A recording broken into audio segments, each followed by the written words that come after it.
Hans Koning, is there a reason that the 60s activism should be brought back into the political world of the 1980s?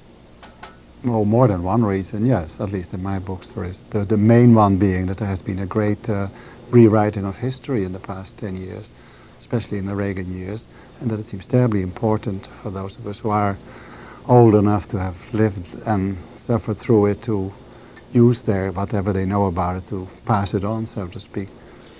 Joshua Marovchik, when you look back at the 60s, what do you remember? Well, a lot of things, but in particular what we're talking about tonight, I think, is the activist movement of the 60s, the New Left. And I think back on that as having been a terribly destructive movement, one which saw as its main goal to condemn America and to give aid and comfort to America's enemies in the world. And it did that with some effect. With the consequence that for a period of years, beginning in the late 60s into the 70s, there was a great growth of momentum on the part of totalitarian movements, cruel totalitarian movements around the world, a momentum which happily has been arrested in the 80s, I think. Good evening. We're very pleased to have with us Mr. Hans Koning from the Institute for Policy Studies and noted author, and also Mr. Joshua Marovchik from the American Enterprise Institute. We're going to take a look back at the 60s, the era of radicalism and very different social values, and compare what was going on in the 60s with some of the current political and social trends of the 1980s. If you have a question or comment for our guest, our telephone lines are open. The numbers to call, as always, from the Eastern and Central time zones, 202-628-2525, and from the Western time zones, 202-783-2727. And please, if you've reached our studios within the past 30 days, we'd ask you not to call during this discussion. Mr. Koning, first of all, give us some sense of what your politics were in the 1960s and to what extent have they changed? Well, to begin with, I'm an associate of the Institute for Policy Studies, but I'm not with them in any sense. I'm not sitting there on the little desk. I'm an innocent writer and always have been. A novelist, 2/3 and 1/3 a political and travel writer. I'm from Amsterdam originally, and I think I've been a socialist by heart and intention since I was born almost. I got it with my mother's milk, as they say in Amsterdam. I'm a red diaper baby, as they call it here. And socialism is almost identical, in my mind, with common sense and pity for our fellow men and women and for ourselves. So I've always been, in that sense, a radical, basically. And, of course, different from what the FBI thinks. You don't get radicalized in Russia or in China, which I visited as a New Yorker reporter once upon a time. But you get radicalized in this country when you see the things that go on and the things that used to go on, and you look at the world around you. So basically my story is that this radicalism, from its original emotional sort of feeling about the world, has become sharpened and intensified by the reaction against it from the world around me. Starting my education as a radical started in the early 60s with the civil defense fraud perpetrated upon the public at the time, the little shelters under the staircases for atomic attacks, which to somebody who has been in World War II, as I was, as a sergeant in the British Army, seemed, of course, it was a pathetic business. Then the Freedom Summer, the effort to re-enfranchise the voters in the South, the black voters who had somehow never made it on the voters list in 100 years, although our government was very busy all over the world ensuring democracy. They somehow had no time for Mississippi and Alabama. And then the climax was, and I must say, and a very unhappy one, because contrary to what people often think, what a man like Berkeley would write, I certainly didn't enjoy any of this.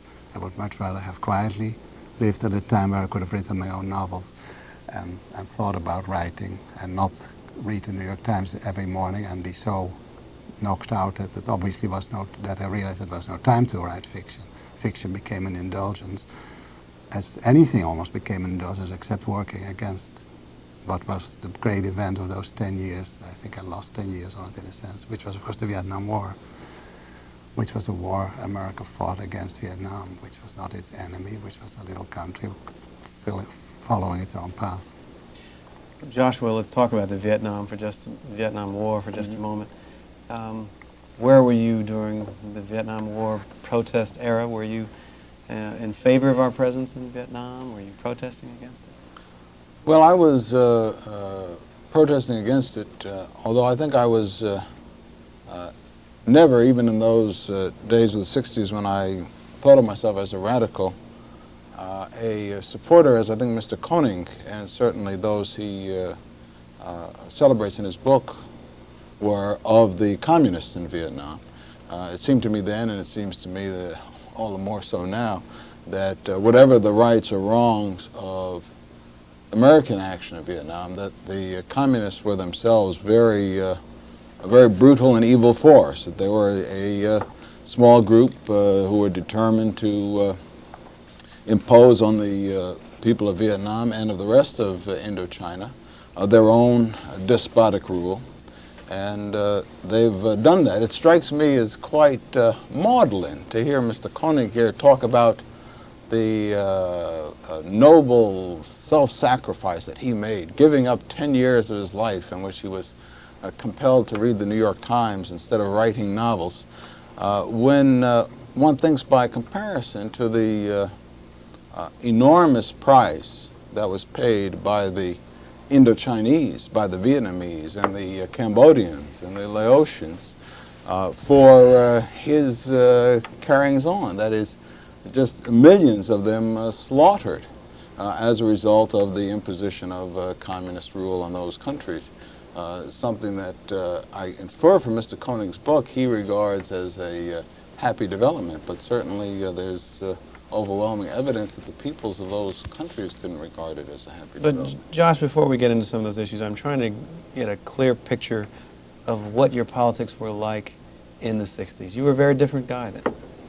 Well, I was a very different guy then from what I am now, but I think I was a very different guy also from what Mr. Koning was then and is now, because he seems to be more or less identically now what he was then. But what I was active in a group called the Young People's Socialist League, which was a group dedicated to the idea of democratic socialism, not in contrast to the undemocratic Leninist kind of socialism. Mm-hmm. And specifically with regard to Vietnam, I was active together with others in my group in something called Negotiation Now, which was a campaign over several years to get the United States to de-escalate and stop bombing and try to negotiate an end to the war. In case you've just joined us, we're taking a look at the 60s and comparing some of the attitudes and politics and movements with those of the 1980s. I'm holding up a copy of a book entitled 1968, authored by one of our guests, Hans Koning. It's a personal report. When you say it's a personal report of 1968, what are you talking about in this book? Well, I mean was that it's not an academic effort. It's not an effort to sort of write true history of that year at all. I was asked to write this book, and I was glad to do it after all these years, because I hadn't written about it, and I thought about it a lot, but it wasn't something one wanted to write about for a long time. I happened to be, through luck or bad luck partly, to be in on many of the events of the year. I was in Chicago, I was in New York, I was in Paris, also per chance during the Sorbonne strike and those years. I even happened to be at the Czech border when the Prague Spring was terminated. So it is about my own emotions and feelings about the movement, which are not very much changed now. It's in that sense, it's a personal report. Well, I'm curious to find out how the world has changed between those days and the current days from both of your perspectives. But right now, let's take our first phone call. Petersburg, Virginia. Nice to hear from you. Go ahead. Hello. How y'all doing tonight? Fine. I was going to say that I was 16 years old in 1968. I'm 37 now, and I've moved away from Mr. Koning's point of view toward Mr. to the man from the American Enterprise Institute. I think that what I've seen since the late 60s in this country is that the left is winning. Let's look at our news media and our educational system. And look at the Republican Party, supposedly conservative, but yet when you look at their voting records, it seems like they have joined the Democrats in that same bidding war for American affection. They've become liberal on social issues while seeming to be conservative on foreign policy. Mr. Bush is a fine example. I voted for Mr. Bush, but yet he seems to be very liberal. And I guess my whole point is, as I've gotten older, I've become more conservative, and I don't see the conservatives becoming politically active in anything. I see them they just seem to be rolling over now that I've become conservative. And that's just really disappointing to me. In this country, we really don't have two-party politics. We have very liberal Republicans that remind me of Jack Kennedy, and then we've got the left-wing Democrats. And I'm really disappointed in that. Despite socialism's failure that we've seen in the newspaper, the American people seem to be moving towards socialism. I just think we're heading in the wrong direction. I think the Congress is heading in the wrong direction. I don't think this country can solve our problems in education, in drugs, or in whatever issue by spending more money on it. I believe that's part of the corruption of socialism. All right, caller, thank you for that comment, and I think there are a couple of questions in there for our guests. First you, Mr. Koning. Well, I don't even know where to begin. Can I go back for a moment? I want to answer this, really the idiocy, which was just, I didn't know I would hear this again in 1989. Anybody who's read the Pentagon Papers, what more do you want? I mean, that's the story of the war. The mistake of the movement was that we thought they didn't realize, and that if they realized they would change it, but they did damn well realize. They just played it the way they thought people would like to go for it. And I certainly never for a moment implied that there was anything noble about my own effort. I only made that point because it is an accepted sort of wisdom in right-wing circles then and now, that people in the movement were sort of really on an ego kick, that their own lives weren't that interesting, and that's why they were running around in the street. I just wanted to make the point that I would much rather have stuck to my own work, but that it was... And we weren't supporting anybody. We were resisting the fact that our tax money, that our country, this is my adopted country, although I was born in Holland, was perpetrating war crimes. I fought in the British Army against the Germans. I never thought I would live the day to see Lidice repeated under the American flag. That's just unbelievable. As far as this gentleman just now, I don't know his name, but I can only say he is so politically, so sadly uninformed, that one would have to spend hours to begin really with the beginning. I don't think he even knows what socialism means, and to think that this country is divided between two rather leftist parties is such fantastic nonsense. I mean, what's one to say? How could one possibly solve the appalling problems of education, of drug misuse, of pollution, just to stick to simple, without an enormous governmental or intervention by, quote, the people, unquote, that is all of us, because obviously no private person steered by the profit motive, which is indeed makes great efficiency, has any incentive to do anything about these things. There's no money in it. Only the state can do this. The people, that is. That's what I presume. That's the very premise of the country. So if people think socialism, they see some sort of dreary waiting room where people are sadly standing in line. Well, the little I know of socialism, say the health service in Britain before Mr. Thatcher ruined it, was not a bit like that. You waited less there than I wait here for my $100 doctor. This man just doesn't know what socialism means. There's no socialism in this country, rest assured. Josh? Well, I'm not sure whom I want to reply to. First to Mr.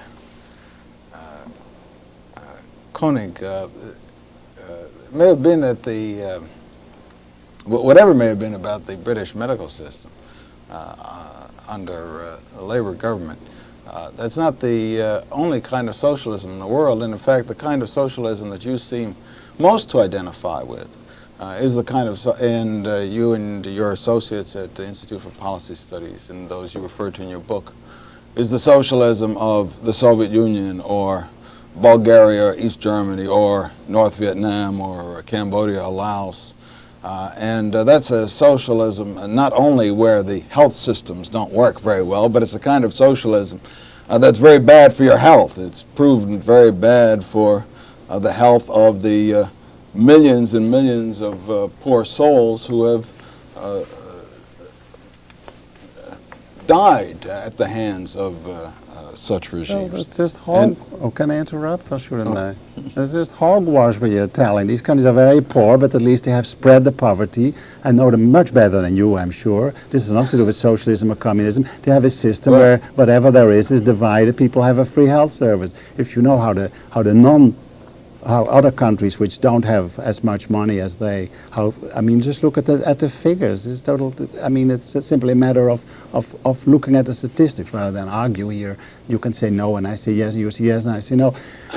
I mean, it's just total uninformed nonsense what you're telling there. Well, you're certainly living up to what you wrote in your book when you wrote.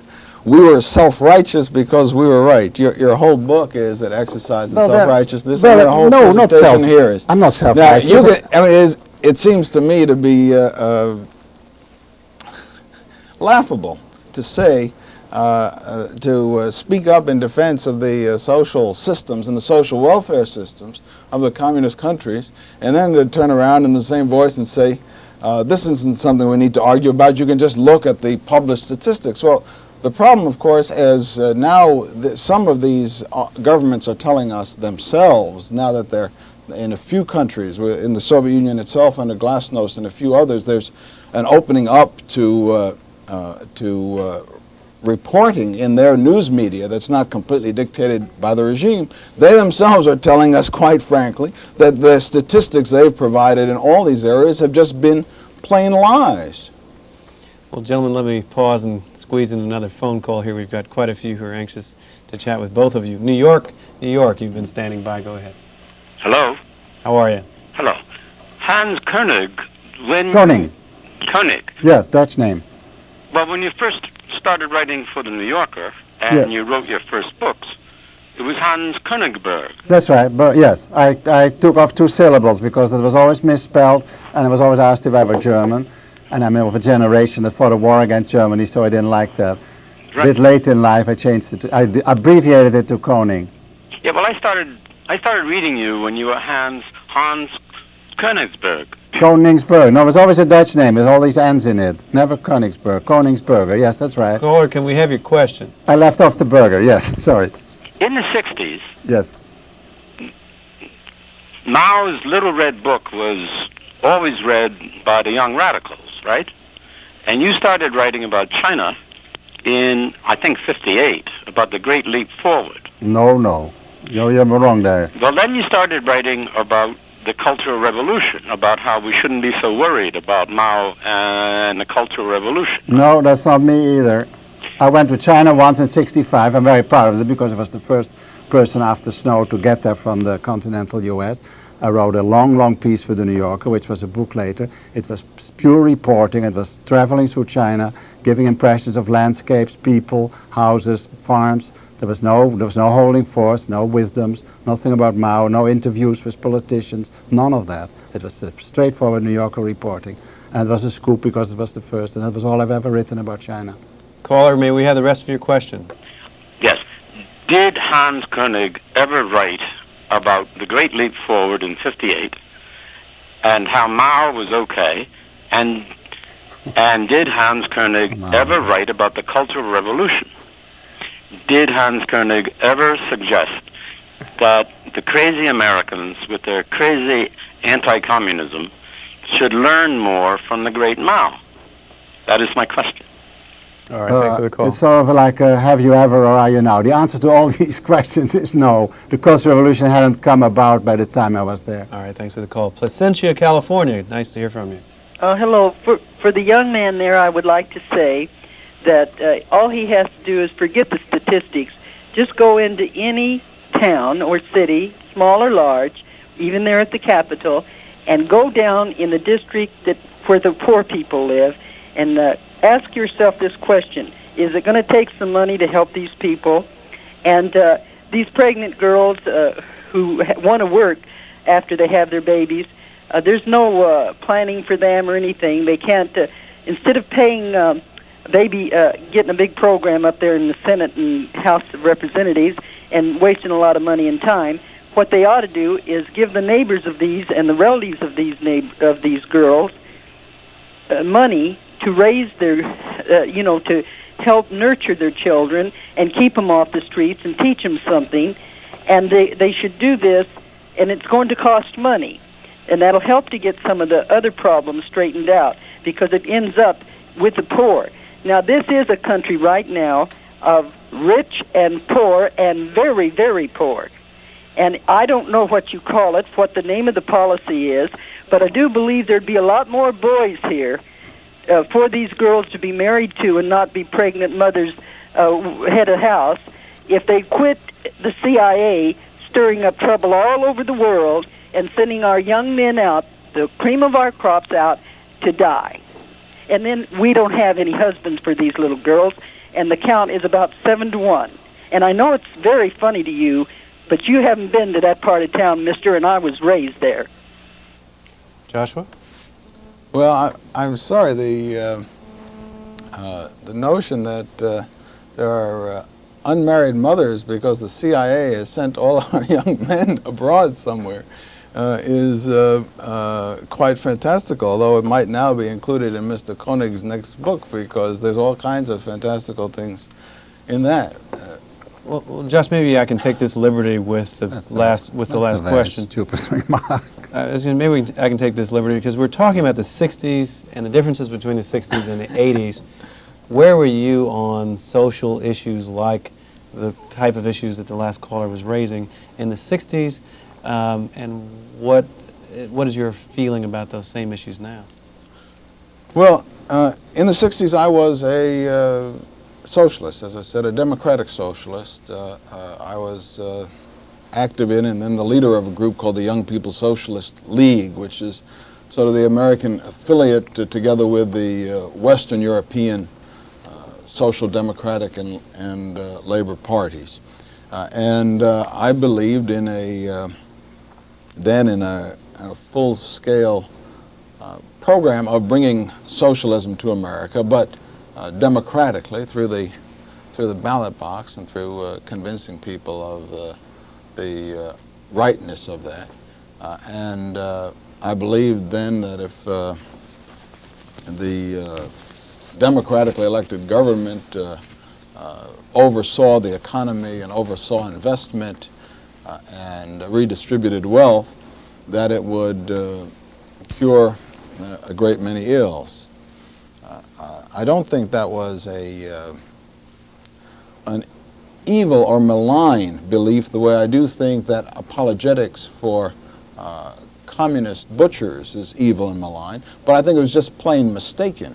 This experiment has been tried in many different forms and hasn't worked. And the reason it doesn't work is because the socialist idea that a society is sort of like a monopoly game and you can simply just plan it all out. But in fact, it seems to me now that the economy of any society is infinitely complex, and it depends on an infinite number of decisions made by each of the millions of people in that, decisions which can't be planned for them because often people don't plan for themselves what they want to buy or what they want to work at a year down the line. And so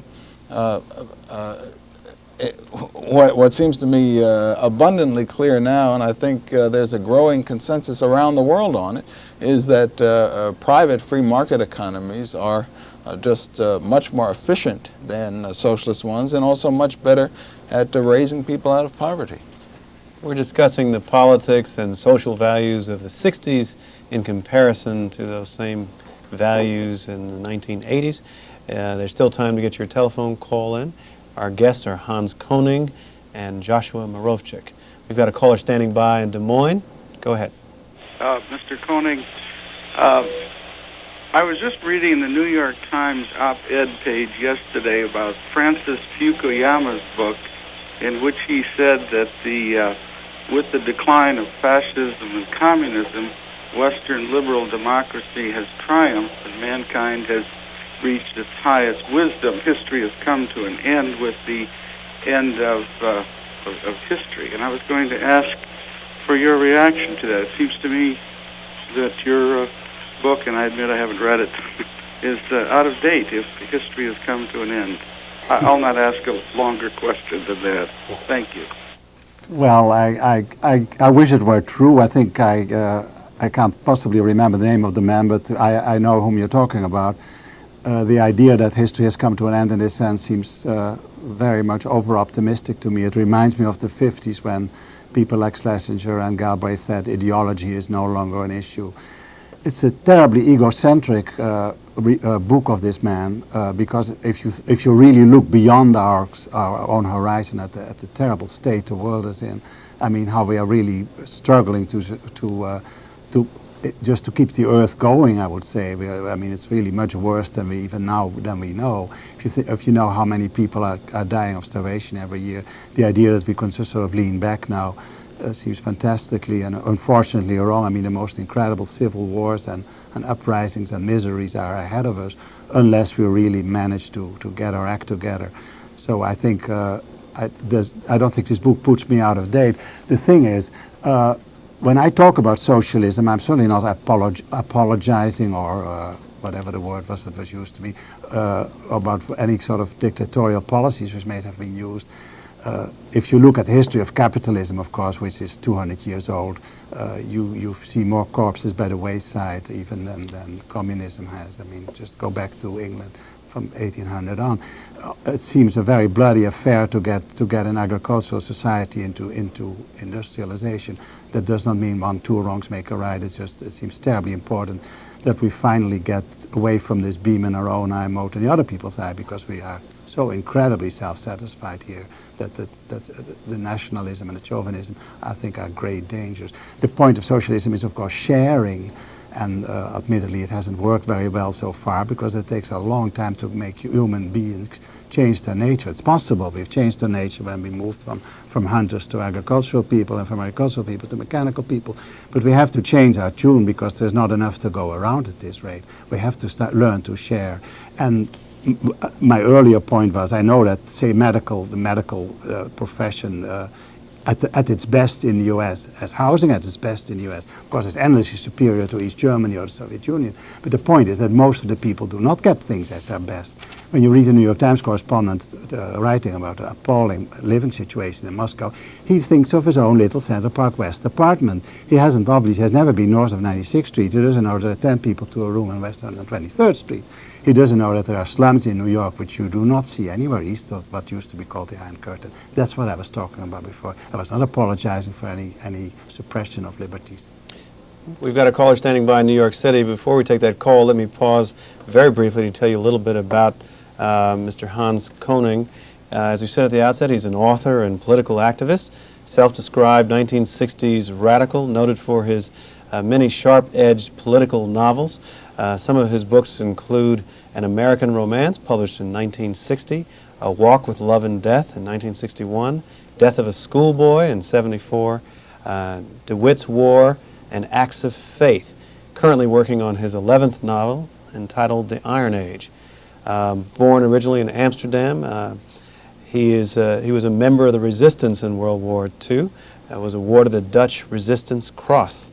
Currently living in New Haven, Connecticut. Let's go back to the phones. New York City, you've been standing by. Go ahead. Hi, I would like to point out that back in 1960 and 64, I was at Berkeley. 65, the year after the Great Revolution. I was at the University of California at Berkeley. Then I was 10 years in Vietnam. And then subsequently I went to medical school in Eastern Europe. And that kind of puts me in a position, and also I know both these gentlemen, so it puts me in a position to look at great interest to this program. What I would like to point out is that aside from all the rhetoric that's going on today, let's remember, gentlemen, that in the 1960s, we were talking to each other an awful lot, and you had right and left debating and discussing, and thousands of people listening, as you've never had since. And I think that the arousal, which mostly done by communist organizers like Bettina Apteker, of thousands of people who otherwise were placid and inactive in the Middle Ages of the 1950s, their arousal in the 1960s was done by the communists, but nevertheless it was a genuine wanting to do something with their society as Americans. And somewhere in the 70s, all that turned around and went into this highly selfish period, and a lot of people became very self-centered who had been for many years before, for at least a decade before that, quite interested in doing something for their society and not just stealing from it. What I'd like you to do is to say, look, I remember both of you, and I remember all the conversations that were going on back in the 60s. And I remember that in the 70s, all of a sudden, all of us disappeared. And in the 80s, it became even worse. Now here we are, looking at a golden age of American society, when all points of views were interacting with each other to tremendous audiences. Now, unless you're doing a semi-nudie show, you're really not going to get much of a crowd. And I'd like to know what's changed. Where have we failed? Has it all been so fraudulent and phony? Have so many of the people who were leading the discussions in those days proved to be just a bunch of frauds? What has really happened? And lastly, I would like to point out that the spirit that existed back then, I have seen in Eastern Europe. In Eastern Europe, where medical care is so rotten and so miserable, you cannot believe what it was like to be a doctor there, teaching people to keep themselves clean. Meanwhile, we have absolutely no antibiotics and no drugs for them. It was totally phony medicine. So don't, Mr. Koenig, don't come and tell me how great medical care is in Eastern Europe. You go to a doctor, you have to usually bring him a pack of American cigarettes, which you buy in the black market, because nothing is really free over there either. And the care you get is the minimum that's possible. It's really jungle medicine. So nevertheless, the young people there are talking exactly the way we used to talk in the 60s. And that's the amazing thing. And what I would like to know is, what can we do, because we all have children now, to make our children benefit from what we partook of? Not fight each other, not get into all of these abstract, meaningless debates and discussions, but what can we do together to bring back that golden era of meaningful dialogue and debate that was going on so beautifully then? Thanks for the call. Joshua? Well, I don't remember a golden era of dialogue that was going on so beautifully. I remember new left students who didn't want to give anyone who disagreed with them a chance to air their views, where speakers were shouted down, were barred from the campus, were sometimes physically assaulted. So I don't quite remember that golden era, but I would say that the current era in which political life is less intense is probably healthier. The 60s were, in a sense, quite fevered, and I'm not sure that that's that confrontations in the streets is at all a healthy or a solidly democratic way to carry on political life. Carrying on at a lower pitch and in a more civilized manner seems to me to be far preferable. Hans, I was on Berkeley's campus and remember a little bit of those days. What has happened to that intellectual interaction? Well, you're a bit too young. Remember that the sit-in on Sprague with the police car, that whole bit? Well, of course, no, I'm glad with this call, although, of course, he said a lot of things I don't agree with. I certainly don't think Mr. Apteker, bless him, I don't know if he's alive or dead. Miss Apteker, well, her father was Herbert Apteker. I thought he talked about the father. I don't think they were personally responsible for this excitement. Of course, there was an enormous excitement. There was an excitement. That's what, to my mind, was the beautiful thing about the movement. There was really a wave of altruism, believe it or not. It's not true that these people were demonstrating because they didn't want to go to Vietnam. Students had deferments. Many students who demonstrated lost their deferments because of that. Nor was there that much violent confrontation. Most of the violence, 99% of the violence, was state violence. As far as the streets were concerned, well, it showed a failure of the system that 1 million people had to march, say, in the peace moratorium, and that Nixon proudly announced that he hadn't even looked out the window. there was a great feeling, a we feeling, which we, God knows, very badly need here and everywhere in the world. I think it's still there. For instance, Resist, Cambridge, Massachusetts Resist, of which I was one of the founders, exists now and flourishes. We get more money now in a year, much more money than in the darkest days of the Hanoi Christmas bombing. It's all done on a very simple neighborhood level. There's a lot of work going on, neighborhood clinics, all sorts of things like that.